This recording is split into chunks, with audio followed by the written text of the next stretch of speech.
12-year-old boy is accused of fatally shooting a fast food employee during an altercation with a 20-year-old man. At 9:40 p.m. on Saturday the 13th of May, authorities responded to the Sonic Drive-In restaurant, located at 301 South Old Betsy Road in Keene, Texas, on reports of shots fired. When officers arrived, witnesses pointed them in the direction of a man laying on the ground in the parking lot suffering from multiple gunshot wounds. Medical personnel arrived on scene and transported the man by helicopter to Harris Methodist Hospital, where he was pronounced dead. Keene police identified the victim as 32-year-old Matthew Davis.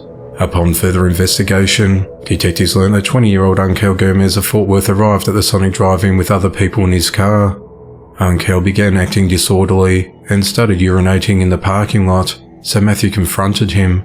The two men got into a physical fight when a 12-year-old boy inside Angel's vehicle fired multiple shots at Matthew and fatally struck him in the back.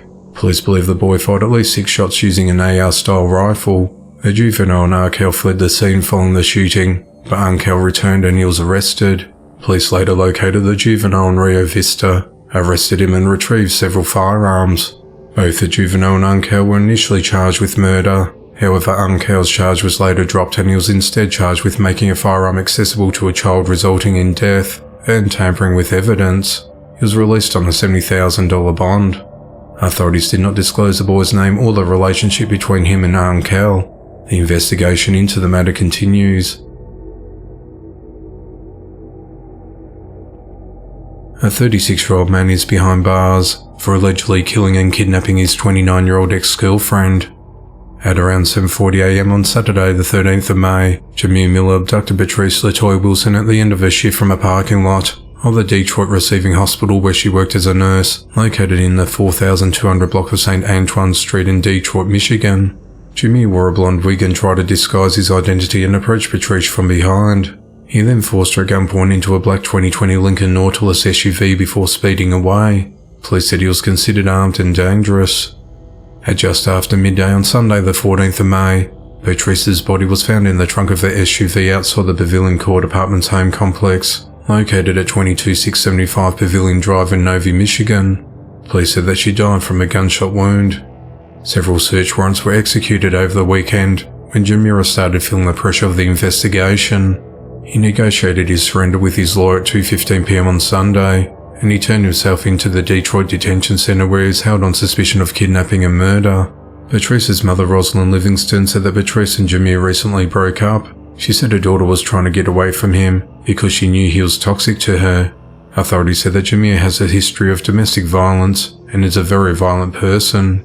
Patrice leaves behind a son. A couple have been sentenced to life in prison for torturing a 3-year-old girl in February of 2020 in Collinsville, Oklahoma. Gustus Pennington and Jeanette Wilson will spend the rest of their lives in the Oklahoma Department of Corrections after they tortured Jeanette's daughter, including using a shot collar on the girl. At the time the couple were arrested, authorities said Gustus and Jeanette used the collar to the point that the batteries drained after 2 days. Investigators said they found text messages between the pair, talking about using the shot collar on the child. Jeanette initially reported the abuse to the Collinsville police and told them that she and her daughter had escaped home after being kidnapped and beaten. Jeanette told investigators that her boyfriend kept her and her daughter hostage for 6 days in a trailer. Despite her claims, investigators said she participated in the torture of her daughter. Investigators discovered that Jeanette went to work for several hours of several of the days, and even went to a laundromat once, even though her daughter was being beaten and shocked with a shock collar. Communications were discovered where Jeanette said she trusted her boyfriend to discipline the child and discussed putting the shock collar on the highest level of 15 in order to rewire the child's brain. The couple locked the girl in a dark room and had a camera where they watched her on an iPad from another room when the girl was shocked. Jeanette told investigators that the shocking caused her daughter's head to flop from one side to the other, and once the force of the shock thrust the girl's body against the wall. Jeanette said that one time her daughter stopped moving and she thought she was dead. Jeanette admitted that she and Gustus had been smoking meth, and her boyfriend strapped the girl to a table and beat her with wood because she spoke with attitude. Gustus would force the girl to stand in cold showers for long periods of time, and also confined her to a room where she was given a cinder block to go to the bathroom. Gustus had Jeanette tell the girl that she did not love her, and she was sorry she had her. When deputies asked Jeanette why she let her boyfriend do these horrible things to a child, she said she wanted him to love her and thought he'll be a good dad because he was disciplining the girl. Jeanette finally contacted her family because Gustus was going to buy another shot collar because the first one was used so much it broke, and Jeanette said she read paperwork saying it shouldn't be kept on a dog very long. When officers found the girl, deputies said she was emotionless and covered with bruises, cuts and burn marks. Gustus and Jeanette were each sentenced to life in prison after pleading guilty to 5 counts of child abuse, 1 count of child neglect, and 1 count of conspiracy. Gustus was sentenced on the 10th of May, while Jeanette was sentenced earlier on the 28th of April. Her little girl has since been adopted and is reportedly in a good place and happy.